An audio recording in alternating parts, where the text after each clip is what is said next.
कभी सोचा है कि हमारे दादा दादी या परदादा परदादी बिना किसी थेरेपी किए, बिना किसी स्ट्रेस मैनेजमेंट का कोर्स किए इतने शांत, खुश और फोकस्ड कैसे रहते थे।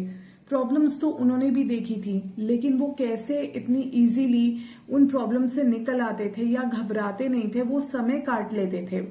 We think we are the smart generation, लेकिन सच तो ये है कि वो लोग रोज अनजाने में या जानकर भी कुछ ऐसी रेमेडीज करते थे जो उनकी लाइफ को, हेल्थ को और फॉर्च्यून को सिंक में रखता था। आज हम बात करेंगे कुछ ऐसी ही 21 एंसेस्ट्रल रेमेडीज के बारे में जिन्हें हम या तो नहीं जानते या हमें अगर बताई थी हमारे दादा दादी ने, परदादा परदादी ने, तो हम उन्हें आज भूल चुके हैं। उनमें से कई रेमेडीज तो ऐसी हैं जिनको आपने देखा होगा कि आपकी मदर्स आज करती हैं, लेकिन हम उन्हें करने से कतराते हैं। तो वीडियो को एंड तक जरूर देखना, क्योंकि आप जब उन्हें इन रेमेडीज के बारे में जानोगे तो आप उनको बेटर तरीके से समझ पाओगे। सबसे पहले बात करते हैं सुबह की रेमेडी से शुरुआत करके, यानी केसर तिलक के बारे में। सुबह उठकर नहाकर हमें माथे पर एक छोटा सा केसर का तिलक लगाना चाहिए। ये सिर्फ एक रिचुअल नहीं है, ये आपके अजनर चक्र को भी एक्टिव करता है और दिन भर का एक गजब का फोकस और क्लैरिटी आपको देता है। वहीं बात करें अगर सेकंड रेमेडी की, तो ये है सॉल्ट वाटर मॉपिंग। ये भी सुबह से ही रिलेटेड है। घर में जब हमारे झाड़ू लगने के बाद सुबह पोछा लगाया जाता है, उस समय पोछे की बाल्टी में आप पानी में थोड़ा सा खड़ा नमक यानी सी सॉल्ट डाल के देखें। नमक आपके घर की जो सारी स्टेगनेंट, रुकी हुई एनर्जी और नेगेटिव एनर्जी है उसको सोख लेता है और आपके घर का एनवायरनमेंट पॉजिटिव होने लगता है। तीसरा है तुलसी माला। तुलसी की माला पहने या फिर आप उसको अपने घर में रखें, उस पर आप मेडिटेट करें तो आपके ऑरा को प्योरीफाई करता है, नेगेटिव वाइब्स के खिलाफ एक तरीके से शील्ड का काम करता है। लेकिन हाँ, अगर आप तुलसी माला यूज करते हैं तो उसे पूरे सम्मान के साथ अच्छे से रखें, अच्छे से उसको रिस्पेक्ट दें। चौथा हम बात करेंगे कॉपर वेसल वाटर के बारे में। रात को रखा हुआ पानी तांबे के धातु के बर्तन में जो है, अगर आप सुबह पिए तो आपकी बॉडी को डिटॉक्स करता है। इसे सूर्य के साथ जोड़ा जाता है। एस्ट्रोलॉजी में सूर्य रिस्पेक्ट के साथ जोड़ा जाता है, तो अगर आप ऐसा करके देखेंगे तो आपका सूर्य भी स्ट्रांग होने लगेगा। पांचवी भी सुबह से रिलेटेड है, फीड क्रोज। सुबह की आप रोटी अगर कौओं को भी देना शुरू करते हैं तो आपके पितृ को एक तृप्ति मिलती है। ऐसा माना जाता है कि उनका आशीर्वाद हमें मिलता रहता है, लाइफ की रुकावटें दूर होती रहती हैं। अब बात करते हैं कि घर में अगर हमारा माहौल खराब रहता है तो उस एनर्जी को कैसे फिक्स कर सकते हैं, कुछ ऐसी रेमेडीज के बारे में। ये रेमेडी है शाम के वक्त यानी संध्या काल में घर के मेन डोर पर आप घी का दिया जलाएं। ये वो समय होता है जब नेगेटिव एनर्जी घर में एंटर करने की कोशिश कर रही होती है और ये दिया उसे ब्लॉक करता है। नेगेटिव एनर्जी को आप यहाँ पे, जैसे हमारी थकान, पूरे दिन की टेंशन, सारी नेगेटिव सोच को भी एक तरीके से मान सकते हैं, तो उससे हमें निकाल लेता है बाहर। हल्दी स्वास्तिक, अगर हफ्ते में एक बार आप मुख्य द्वार पर हल्दी का स्वास्तिक बनाना शुरू कर दें तो ये हमारी जुपिटर को शो करता है, बुरी नजर से हमें कोसों दूर रखता है और हमारी लाइफ को एक स्ट्रॉन्ग वो देता है, शील्ड देता है। अगर हम अपने वॉलेट में अखंडित यानी बिना टूटे हुए चावल के कुछ दाने रखना शुरू कर दें तो ये वेल्थ के फ्लो को अट्रैक्ट करता है और फालतू खर्चे रोकता है। इसका अगर हम लिंक करें तो चावल एक तरीके से प्रॉस्पेरिटी का प्रतीक माना जाता है, इसलिए ये किया जाता है। सुबह सुबह अगर घास पर नंगे पैर चलें तो ये अर्थिंग का काम करता है, हमारी बॉडी से एंजाइटी को या हमारा जो दिमाग में भरे रहता है, थॉट्स चलते रहते हैं निरंतर, राहु का बुरा असर हम पर हो रहा होता है, उनको भी कम करता है, क्योंकि राहु हमें बहुत ज्यादा कंफ्यूजन देता है। जब हम घास पर चलते हैं ना तो हमारे दिमाग को शांति मिलने लगती है। रात को सोने से पहले अच्छी नींद के लिए ना आप मेडिटेशन जरूर करें, ये हमारे मेंटल पीस को बढ़ाता है।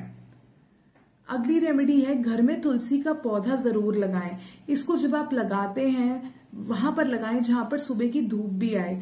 तुलसी भी ना साक्षात एक तरीके से हमारे एस्ट्रोलॉजी में हमारे ग्रहों को मजबूत करती है, जुपिटर की एनर्जी को घर में बढ़ा देती है, घर के वास्तु के डिफेक्ट को कम कर देती है। अगली रेमेडी है, एंट्स को फीड कीजिए आप। चींटियों के बिल के पास चीनी और आटा डालें। यह केतु और शनि की एनर्जी को भी बैलेंस कर देता है और लाइफ के सडन रुकावटों को कम करता है। कई बार ऐसा होता है कि हमारे इतनी बड़ी प्रॉब्लम होती है, कोई सॉल्यूशन नहीं मिल रहा, तब भी जो है ना, अगर आप इसको जो है चीनी और आटे को मिलाकर कहीं पर पेड़ के नीचे रखो, जब चींटियां खाएंगी ना तो रास्ता खुलना शुरू हो जाता है। अगला है, आप श्रीखंड चढ़ा सकते हैं शिवलिंग के ऊपर। हफ्ते में एक दिन बना लें और देखिए 3-4 हफ्ते में ही आपकी रुकावटें खुलने लगेंगी। गुरुवार को कुछ भी पीला पहनो, चाहे वो एक रुमाल ही क्यों ना हो, आप उसको अपने पास रख सकते हो। ये भी आपकी एनर्जी को सीधा अलाइन कर देता है जुपिटर के साथ। या आप अपनी तिजोरी में ना कैश बॉक्स में कुछ केसर के स्ट्रैंड्स भी रख सकते हो। ये खुशबू भी वेल्थ प्रिजर्व करने वाली होती है और हमारे जुपिटर की एनर्जी को एक्टिवेट करना शुरू करती है। अब कुछ रेमेडीज के बारे में बात करेंगे जो ज्यादातर शनिवार या शुक्रवार से जुड़ी हुई हैं। पीपल के पेड़ से जुड़ी हुई हैं या विभूति लगाने से लेकर कुछ चीजें जुड़ी हुई हैं। तो इनमें से एक रेमेडी है खास दिनों पर जो हमारी लाइफ को बदल सकती है। पीपल के पेड़ को आप जैसे पानी देते हैं वैसा आप रोज कर सकते हैं, लेकिन अगर आप हर शनिवार को अगर पेड़ की जड़ को, पीपल के पेड़ की जड़ को अगर जल चढ़ाना शुरू करते हैं तो शनिदेव को तो शांत करता ही है, लाइफ में चल रहे हुए डिलेज यानी जो कामों में देरी आती है उनको भी खत्म कर देता है। साथ ही शनिदेव दिखाते हैं हमारी लाइफ जितनी डिसिप्लिन्ड हो ना, उतने ही शनि के अच्छे प्रभाव हमें मिलने लगते हैं। तो ये भी हमें रिजल्ट देखने को मिलता है।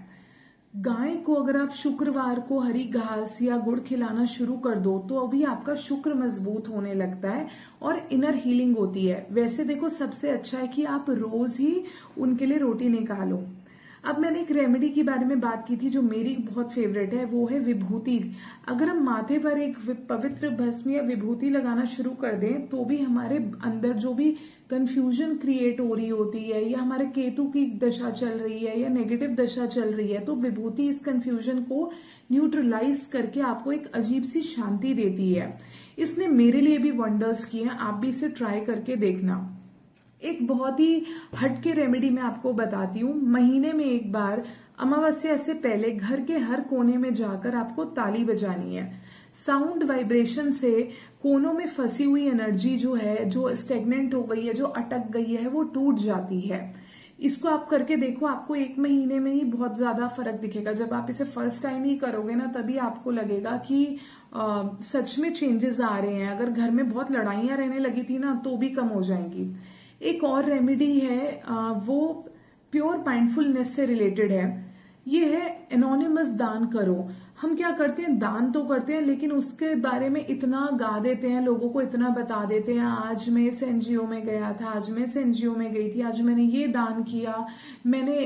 और अच्छा, कई लोग तो ऊपर बड़ा बड़ा अपना नाम भी लिखवा देते हैं, बिना किसी सोशल मीडिया पे पोस्ट किए, बिना किसी को बताए किसी की मदद करें, क्योंकि वो दिखाता है कि आपने मन से मदद की है, आपने दिखाने के लिए नहीं मदद की। ऐसे में ना आपको 10 गुना अच्छा फल मिलेगा। एक आखिरी रेमेडी और मैं बताना चाहूंगी। सुबह उठने के बाद पहले 30 मिनट बिल्कुल शांत रहना, ना फोन ना सोशल मीडिया। अगर आप इसको शुरू कर दोगे तो आपका पहला थॉट ही आपके पूरे दिन को प्रोग्राम करता है। इसको, जिस थॉट को आप एक्सेप्ट कर लोगे ना, तो आपकी लाइफ में इतने अच्छे बदलाव आएंगे। आप 10 मिनट से शुरू करके देख सकते हो। दोस्तों, ये वो 21 बातें थी जो हमारे पूर्वज रोज करते थे और इसलिए शायद वो हमसे ज्यादा सुखी थे।